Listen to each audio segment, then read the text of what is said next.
Amai vaBloti vouya vachichengetedza mashoko vachitaura pamusoro peutano hwemwana wavo mushure mekunge pabva kutenderedzwa mufananidzo yaBloti achinzi adzokera mune zvinodhaka. Kusangana kwatinoita pano pachano yenyu yeHarare Networks patinobata nhau dzinenge dzichiitika munharaunda nemunyika yedu yeZimbabwe, tichizivisana nhau dzakasiyana-siyana dzinenge dzichiitika tichiitikana pane vanga vasati vasubscribe pano paHarare Networks ndiwo mukana wekubaya button rakanzi subscribe. Mumadays apfuura muimbi anozivikanwa nekuimba mhanzi yezimdanso munyika yeZimbabwe anozivikanwa kunzi Blot Grenade, anova ari muimbi anoimba mhanzi inofadza vazhinji ava vanoteerera musambo yezimdanso.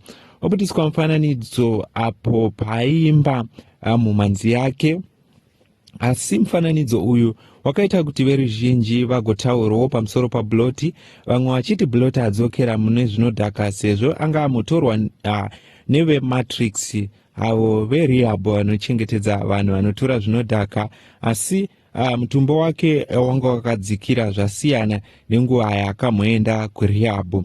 Zvaita kuti mai vake vazobuda paruzhinji vachizivisa vachiti Zimbabwe, mwana wangu uyu haanei nezvinhu zvamuri kutaura zvese izvi. Bloti ane nguva akarara achirwara, anga asinganzwe zvakanaka, atone 3 weeks asinganzwe zvakanaka. Saka kudzikira kwemunhu asiri kunzwa zvakanaka, mashoko ese amuri kutaura aya hazvisiridzwa, vachitoti ndinotokumbirawo kuti mumunamatire apore. Apo mai vacho pavati hello Zimbabwe, ndini mai vake, ndiri kuona zviri kutrenda pamedia zvekuti ari kudhakwa, aonda ari kutorwarawo zvake Bloti. This is now the 3rd week Bloti akarara pasi achirwara. Zvese zvekutaurwa izvi zvatovawo zvekusvibisa zita rake. Ndo mashoko ari kubva kuna amai vaBloti vachizadzisa pamusoro pemwana wavo. So veruzhinji vanga vakutiwo get well soon kuna Bloti, sezvo panga pamotendera mufananidzo wamuri kuona uyo uri pasaidi pamwe chete newazobuda zvakare ana mai vake. Mufananidzo wakatendera ndewekuti akabuda ari mustudio achiimba ari pamwe chete nevakasiyana-siyana anosanganisira Colorful.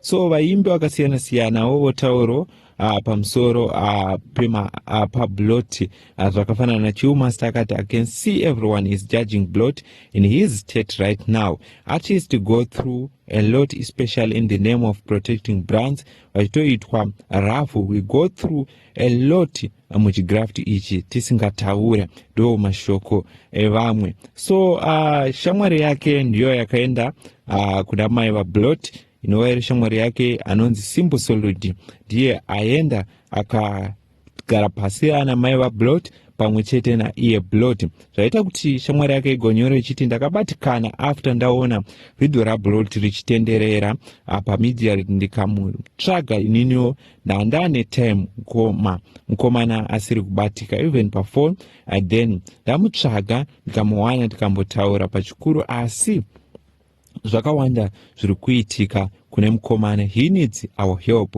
Mukomana haasi kunzwa bho pese apa. Avo ndo amai nyakubereka Bloti vanogara kuChegutu. Zvakawanda mukomana I think achataura zviri kumunetsa ene ane bita mumwoyo make nevanhu vamwe vanoshanda navo nevaimboshanda navo. Saka takumirira full story. Iye ndiye anoziva zviri mumwoyo make, ndo zviri kutaurika pazhinji nasawira wake akaenda kunomuona. So vanhu vakawanda vari kungoti get well soon Grenade. Ndidzo nhau dzataiva tikabata tichikuzivisai maererano nemufananidzo waBloti uri kutenderera. Ndizvo zvimwe zviri kuziviswa naamai vake.